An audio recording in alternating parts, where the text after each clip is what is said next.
Saudações amigos do canal Realidade Fantástica. Mais um episódio do nosso guia para o esoterismo e ocultismo. Hoje com o tema A Anatomia do Mapa Astrológico. Antes de continuarmos, aquele recado. Não se esqueça de se inscrever em nosso canal e ativar o sininho de notificações para não perder nenhum vídeo. Também deixe o seu like. Aqui quem vos fala é Marcos Kuznick, membro da equipe do canal Realidade Fantástica e também astrólogo. E o nosso tema de hoje será a anatomia do mapa astrológico. Eu vou procurar apresentar, ainda que de uma maneira bem simplificada, quais são os principais componentes de um mapa astrológico, que é o elemento principal na prática da astrologia. Eu costumo dizer para os que me procuram para uma consulta astrológica que entender os principais elementos do mapa é algo que auxilia imensamente o uso dessa ferramenta com as orientações e os incríveis recursos que ela proporciona. Além disso, a astrologia é um componente fundamental dos estudos herméticos, do esoterismo e do ocultismo, que juntamente com a cabala e com a alquimia são as fundações do esoterismo ocidental. Antes, porém, de passarmos ao mapa astrológico, eu gostaria de falar um pouco sobre a astrologia em si, pois nunca é demais meditarmos sobre como é possível, por meio da observação do movimento dos astros no céu, inferir elementos na Terra ou mesmo nas nossas vidas, pois, para a nossa mente, treinada, digamos assim, no pensamento racionalista, isso parece ser uma coisa sem sentido e mesmo uma superstição relegada a uma época de ignorância, o que na verdade não é o caso. Por exemplo, este é um personagem que eu admiro muito e que teve uma influência fundamental na minha formação, Carl Sagan, que foi um astrônomo, astrofísico e cosmólogo, envolvido em vários projetos como as sondas Viking que pousaram em Marte, o projeto das sondas espaciais Voyager e Pioneer, autor de vários livros de divulgação científica e que apresentava a série de TV Cosmos, mundialmente famosa, exibida no Brasil nos idos dos anos 80, e que me deixou maravilhado. Porém, mesmo o cientista da estatura de um Carl Sagan pode não compreender ou não aceitar a dinâmica que está por trás da astrologia, já que, como astrônomo, ele estava preocupado com as manifestações tangíveis e mensuráveis do universo físico. Vejamos aqui uma citação onde ele ataca a astrologia. Também, como isso poderia funcionar? Como poderia o surgimento de Marte no momento do meu nascimento afetar-me, naquele momento ou agora? Eu nasci em um quarto fechado, a luz de Marte não podia entrar. A única influência de Marte que poderia me afetar era sua gravidade. Mas a influência gravitacional do obstetra era muito maior do que a influência gravitacional de Marte naquele momento.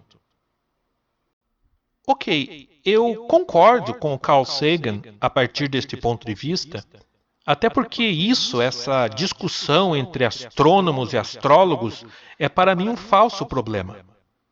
Porque não é a influência física de Marte, ou da Lua, ou do Sol, ou de Vênus, ou de qualquer outro planeta que conta. Aqui estamos atrás de um outro princípio, um conceito de que no universo não há descontinuidade e que os ciclos cósmicos destes astros e do universo em geral têm uma correspondência com os ciclos humanos. Olhar os céus foi, por praticamente todos os povos e civilizações ao longo da história, uma forma de compreender esta dança cósmica que se reflete também em nós. O macrocosmo e o microcosmo estão entrelaçados, como afirma uma das leis herméticas mais conhecidas. Aquilo que está embaixo é como aquilo que está em cima. Aquilo que está em cima é como aquilo que está embaixo. Os ritmos e os princípios ocorrem na totalidade, do infinitamente pequeno, do mundo subatômico, ao infinitamente grande, nos espaços cósmicos, passando pelo homem. Olhar os planetas, os signos, é como acompanhar os ponteiros de um gigantesco relógio cósmico. A astrologia condensa esta reflexão sobre os tipos humanos e suas características, acumuladas por milênios de estudos e de observações. Porque, diferentemente do que muitas pessoas pensam, a astrologia tem uma base empírica. Se eu mesmo, quando comecei a estudar astrologia, tivesse feito 10, 15, 20 mapas astrológicos e não encontrado nenhuma lógica, nenhuma coerência, certamente teria desistido. Porém, se dá ao contrário. Quanto mais pratico a astrologia, mais me convenço de que é um sistema que realmente é funcional. Carl Jung, que foi fundo na investigação de temas relacionados à tradição esotérica no desenvolvimento da psicologia analítica, afirmou que a astrologia merece o reconhecimento da psicologia sem restrições, porque a astrologia representa a soma de todo o conhecimento psicológico da antiguidade. Bem, feita esta pequena introdução, passemos ao mapa astrológico. Atualmente, os astrólogos não precisam contemplar diretamente o céu para realizar as suas práticas. Há algum tempo, eles já consultam tabelas com as posições dos planetas, as chamadas tábuas de efemérides, e traçam manualmente os mapas. E, hoje em dia, fazemos uso de programas de computador que tornam o cálculo mais ágil. Sempre é bom lembrar, porém, que tais programas não servem para interpretar o mapa, que é a tarefa do astrólogo ou do estudante de astrologia. Até existem por aí as interpretações automáticas, geralmente vendidas pela internet, mas que são superficiais e contraditórias. Isso porque, para ler um mapa astrológico, é preciso, além do que, sensibilidade. Bem, este é um mapa astrológico gerado pelo programa que eu uso para meus cálculos. Outros mapas podem ter um estilo diferente, dependendo do programa que é usado para gerar o gráfico, mas sempre com os mesmos elementos básicos. O mapa astrológico é, na verdade, um gráfico que mostra a posição do céu no momento do nascimento da pessoa ou do evento que queremos analisar. Sobre isso, inclusive, há uma citação interessante trazida por Paramahansa Yogananda em seu muito conhecido livro Autobiografia de um Yogi. Yogananda relata que seu guru, descrito por ele como um mestre de todas as artes e ciências antigas, faz o seguinte comentário sobre como a astrologia funciona. Diz ele: uma criança nasce num dia e numa hora em que os raios celestes estão em harmonia matemática com o seu karma individual. O horóscopo é um retrato desafiador que revela o seu passado inalterável e os seus prováveis resultados no futuro. Mas o horóscopo de nascimento só pode ser corretamente interpretado por homens de sabedoria intuitiva, e destes há poucos. Aqui nós temos a tela do mapa astrológico. Já entrei com os dados aqui de um personagem fictício, nascido no dia 10 de novembro de 1973, às 12 horas e 30 minutos, na cidade de Curitiba.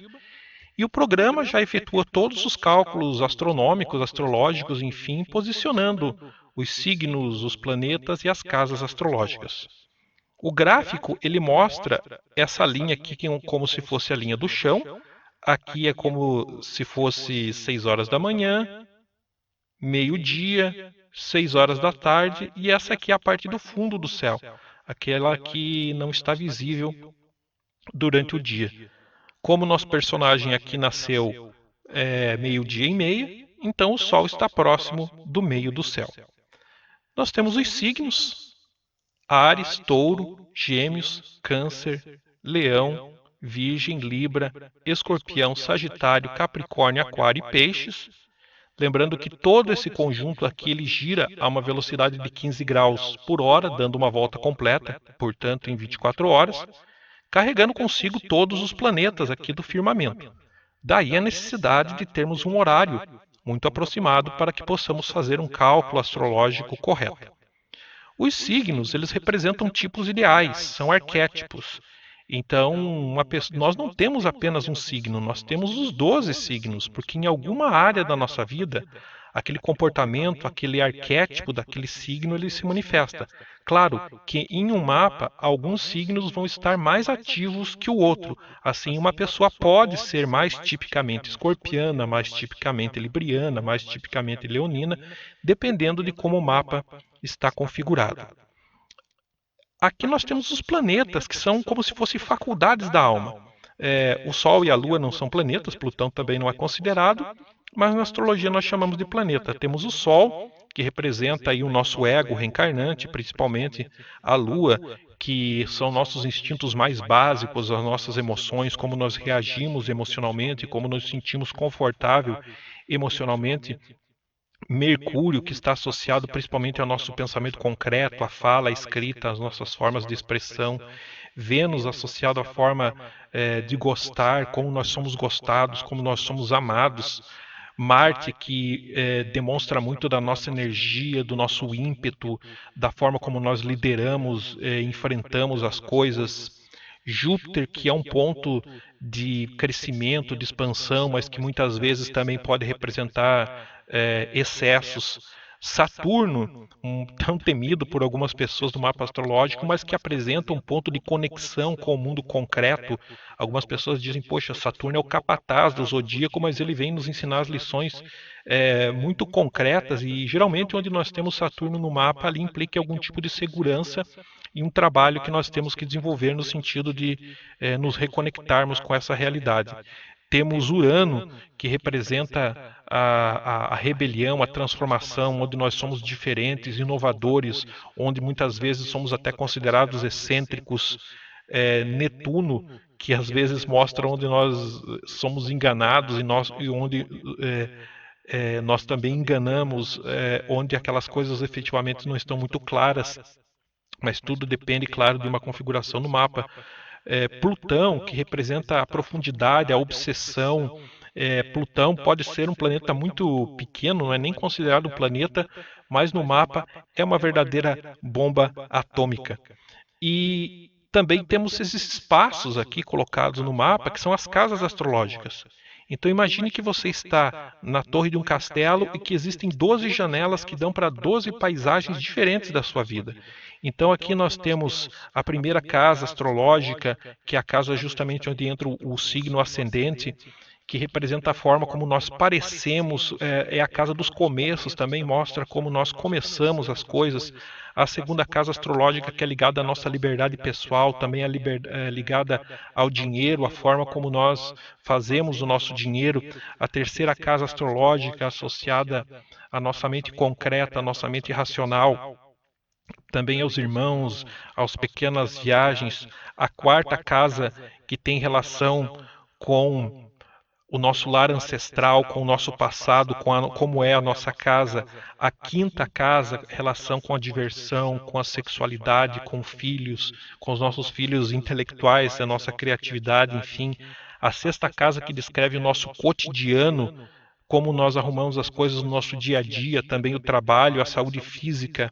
A sétima casa, que descreve o outro, as associações, o namoro, o casamento, as associações de longo prazo. A oitava casa, que representa a morte, tanto a morte física como os processos de morte e regeneração durante a vida, as crises, também representa heranças, legados, representa o dinheiro dos outros. A nona casa, associada ao estrangeiro, aos estudos superiores, associada também às viagens longas. A décima casa, que é a carreira, é o alto do céu, mostra a nossa persona pública. A 11ª casa, associada às grandes organizações, aos amigos, aos filhos dos outros. A 12ª casa, que é o inconsciente, também mostra tudo que funciona de uma forma reclusa, reclusão. Quando se trata muitas vezes de uma análise vocacional do mapa, aqui a gente identifica pessoas, por exemplo, que têm tendência a trabalhar em espaços de reclusão. Enfim, cada uma dessas casas, associado a esses planetas, ela vai traçando um perfil mais complexo e tangível da personalidade. Esses riscos aqui no centro do mapa são ângulos que os planetas formam entre si e os elementos do mapa formam entre si, que são chamados aspectos, que aqui nesse caso são representados por essa tabela, que podem ser conjunções onde a energia de dois planetas está somada, podem ser oposições, como é nesse caso onde o Sol está em oposição à Lua, que tem uma certa implicação no mapa. Existem também os trígonos, os sextis, existem as quadraturas, enfim, uma série de ângulos que podem ser analisados pelo astrólogo para ver como que essas energias fluem no mapa. O interessante é que, num primeiro momento, enquanto se estuda astrologia, a interpretação é um tanto mecânica, as pessoas tendem a praticamente decorar quase como se fosse uma tabuada, mas a partir da prática astrológica tudo isso vai tomando vida e você passa a reconhecer no mapa elementos que não são abstratos, mas sim pessoas. Como eu mencionei no início do vídeo, a astrologia é algo que se aprende empiricamente naquele encontro muito especial entre dois seres humanos. Eu espero que nesse vídeo eu tenha podido passar um pouco sobre a astrologia, um pouco sobre esses principais elementos do mapa astrológico. Claro que um assunto tão vasto nesse espaço que a gente tem só pode ser simplificado, mas essa é muita ideia desse nosso guia para o esoterismo e o ocultismo, de fornecer em um primeiro momento vídeos introdutórios e em outros momentos nós vamos aprofundando esses elementos para que a gente possa no futuro, quem sabe, constituir uma verdadeira pequena enciclopédia do esoterismo e do ocultismo. Obrigado por acompanhar mais um vídeo do canal. E se desejar, acesse nosso website em www.realidadefantastica.com.br e veja como fazer uma doação, para que possamos manter e expandir o nosso trabalho. Até o próximo vídeo e lembrem-se, o mistério está entre nós.